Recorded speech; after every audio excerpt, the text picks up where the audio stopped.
So this is an acronym that I absolutely love. I wish I could say that I came up with this, but I didn't. But it is great, especially to help you when it comes time for studying. So this is talking about our variables that we just discussed in the previous video. And the acronym is VIL-CHOP. So first we have our variable. This is our first kind of deceleration. And it coordinates with our C in CHOP, which is caused by cord compression. So variables are always going to be caused by cord compression. Then our E, we have a early deceleration, correlates with H, which is head compression. Accelerations means oxygenation. And then our late deceleration is caused by placental insufficiency. As you can see, I've created a star down here, meaning interventions are required. So your variable decelerations and your late decelerations are going to require interventions. Remember, we're always going to do least invasive to most invasive. So the first step that you may want to try is position change on your mom, all right? Especially if it's a late deceleration caused by that placental insufficiency, you want to think about turning her to her left side. Remember, left is best, and that's going to help maximize uteroplacental blood flow.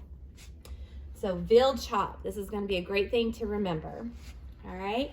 Then we kind of talked about variability in the other video, but I wanted to kind of give you a visual representation of it.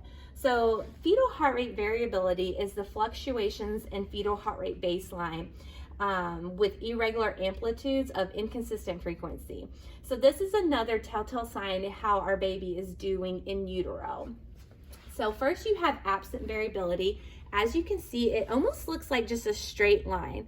This is not okay. This is something that I'm going to want to call my provider about and say, hey, something's not okay with this baby. We need to intervene and get this baby out. Then we have minimal variability.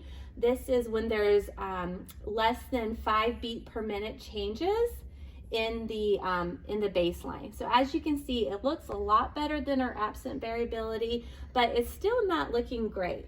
When would you see minimal variability? You might see this after mom maybe has received pain medications like fentanyl IV or Fetal IV. And when they receive this, it causes the changes in variability.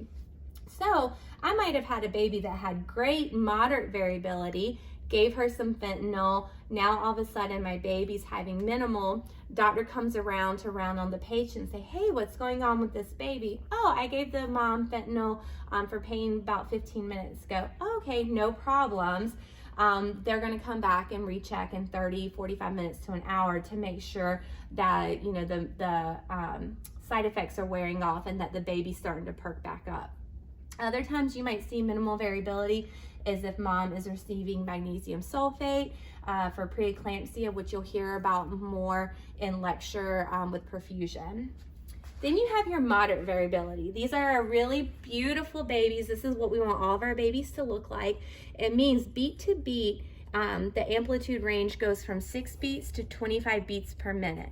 This is what we like to see in all of our babies. So we want to see this pretty moderate variability, and then we want to see those accelerations. Remember, that was 15 beats above baseline, lasting for at least 15 seconds. Then we have our marked variability, all right? This is where you see beat to beat is greater than 25 beats per minute. Sometimes you might just have a really excited baby, and that's okay.